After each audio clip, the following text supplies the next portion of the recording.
బాలరాజు యాదవ్ గారు మళ్ళీ వస్తాను. ఎస్ అన్న సత్యం గారు కన్క్లూజన్ పాయింట్ చెప్పండి. అధికార ప్రతిపక్ష పార్టీలు ఎలాంటి స్ట్రాటజీస్ ఈ 10 days వేయబోతున్నాయి? అధికార పార్టీ ఏ అంశాలను స్ట్రెంగ్తన్ గా ఉన్నాయి, ప్రతిపక్ష పార్టీ ఏ అంశాలపైన పాజిటివ్ గా అటాక్ చేసే అవకాశాలు ఉన్నాయి? ఖచ్చితంగా ఇవాళ మూసి ప్రాజెక్ట్ అనే దాని మీద ఒక చర్చనీయాంశం చేసే అవకాశం ఉంది బీఆర్ఎస్.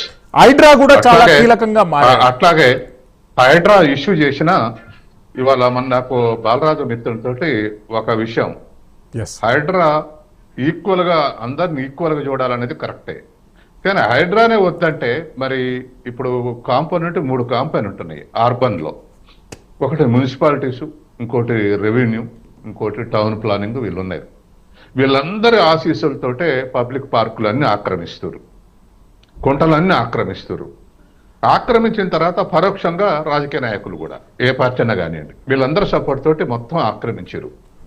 వీళ్ళు ఆక్రమించారు అని ఎవరికి చెప్పుకోవాలి, ఎవరికి చెప్పాలి? వీళ్ళకి ఇప్పుడు పరోక్షంగా సపోర్ట్ చేసేటువంటి టౌన్ ప్లానింగ్కో, మున్సిపాలిటీకో, రెవెన్యూకి చెప్తే వీళ్ళు ఎప్పుడైనా పట్టించుకోరు, ఎప్పుడు పట్టించుకోరే. ఇప్పుడు ఒక వేదిక వచ్చింది, హైడ్రా నడుచుకుంటే వేదిక వచ్చింది. ఆ బజార్ ప్రజలు పోయి ఇగో ఈ బజార్లో ఉన్న పార్క్, ఇది పబ్లిక్ పార్కు, దీన్ని ఆక్రమించారంటే తీసేస్తున్నారు, లేదా ఇగో ఈ చెరువును ఆక్రమించారంటే తీసేస్తున్నారు. కాబట్టి ఒక వేదిక దొరికింది, హైడ్రా అనేటువంటి ఒక వేదిక, ఒక టూల్. ప్రజలు మిగతా 3 నేను చెప్పినటువంటి 3 కాంపోనెంట్స్ పోతే అసలు రెస్పాన్స్ లేదు ఎక్కడ. అయితే ఇంకొకటి నా మిత్రుడు బాలరాజు తోటి ఒకటే యాక్సెప్ట్ చేస్తున్నంటే అందరిని ఈక్వల్ గా ట్రీట్ చేయాలి. అధికారం ఉన్నా, ప్రతిపక్షాలు ఉన్నా, పెద్దోడైనా చిన్నోడైనా ఈక్వల్ గా ట్రీట్ చేసి అమలు జరిగితే దాని క్రెడిబిలిటీ ఇంకా పెరుగుద్ది.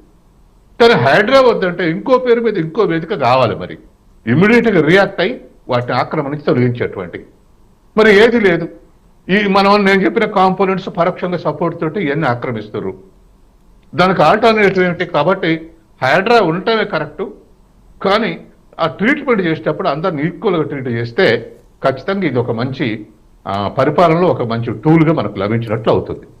ఇంకా మరొకటి, ఖచ్చితంగా ప్రతిపక్షాలు లేవనెత్తేటువంటి అంశాల్లో ఇవాళ ఉన్నటువంటి దాంట్లో బడ్జెట్, దానికి ఖచ్చితంగా అది రిలేటివ్గా స్కేర్సిటీ ఉంటుంది. రేపు 3,04,000 కోట్లు గత బడ్జెట్ ఉంటే దాని ఖర్చు వాస్తవిక వ్యయం 270 280 ఉండేటువంటి అవకాశం ఉంది. కాబట్టి పేరు గొప్ప ఊరు దెబ్బ అని చెప్పేసి మీరు పెద్ద బడ్జెట్ పేర్చి చూపెడుతున్నారు, ఖర్చు చేసే ఏ విధంగా అని చెప్పేసి టార్గెట్ చేసేటువంటి అవకాశం ఉంది. తర్వాత ఒకవేళ అవకాశం వస్తే ఈ మార్పిళ్ళు ఇటువంటివి కూడా చర్చకు వచ్చే అవకాశం ఉంది. కాబట్టి ఎక్కడైతే కార్నర్ చేయాలో అక్కడ 3-4 అంశాలు కార్నర్ చేసేటువంటి అవకాశం ఉంది. అధికార పార్టీ రుణమాఫీ మీద, రైతు భరోసా ఇచ్చిన అనేటువంటి దాని మీద, ఇంకా ఇప్పుడు అమలు చేస్తున్నటువంటి పథకాల మీద వాళ్ళు మాట్లాడేటువంటి అవకాశం ఉంది. ఏదేమైనా ఒకటైతే నిజం, ప్రజా సమస్యల మీద చర్చ జరిగితే ఈ రాష్ట్ర ప్రభుత్వం పెట్టే, అసెంబ్లీ మీద పెట్టే ఖర్చు అంతా దానికి ఒక మీనింగ్ ఉంటుంది. అట్లాగా ఉంటే వ్యక్తిగత తిట్లు పెట్టుకుంటే అవి పెద్దగా ప్రజలకు గుర్తుండవు. ఇవాళ వస్తే రేపు పేపర్లు వస్తే చాలా ఘనంగా ఉంది అనిపిస్తుంది, కానీ ఎల్లుండి మర్చిపోతారు. మనకి ఇప్పటికి కూడా జైపాల్ రెడ్డి కానీ, వెంకయ్య నాయుడు కానీ, ఓంకార్ కానీ వాళ్ళు ఉన్నప్పుడు అద్భుతమైనటువంటి కార్నర్ చేశారు, సంఖ్య లేదు, కానీ మంత్రులు రాజీనామా చేసేది. వాళ్ళ స్కాండల్ని బయట పెడితే రాజీనామా. నేను జైపాల్ రెడ్డిని అడిగినా, ఓంకార్ని అడిగినా, మీకు ఎట్లా ఇంత ఇన్ఫర్మేషన్ ఎక్కడి నుంచి వస్తుందంటే కాంగ్రెస్ ప్రభుత్వంలో ముఠాలు ఉంటాయండి, ఒక ముఠాకి ఇతరంగా ఇంకో ముఠా ఇన్ఫర్మేషన్ ఇస్తే మేము అది బయట పెడుతున్నాం అని చెప్పేవాళ్ళు. Thanks for your valuable time. అదే విధంగా విజయ్ గారికి, బాలరాజు యాదవ్ గారికి ధన్యవాదాలు తెలియజేస్తున్నాం.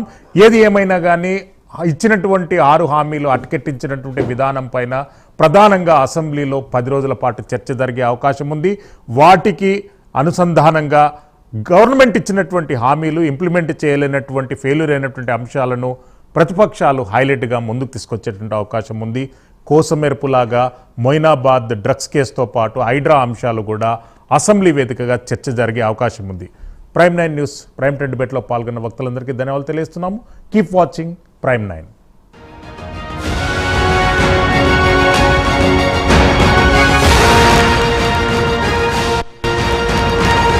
డిబేట్ మీ సిల్వేరి శ్రీశైలం.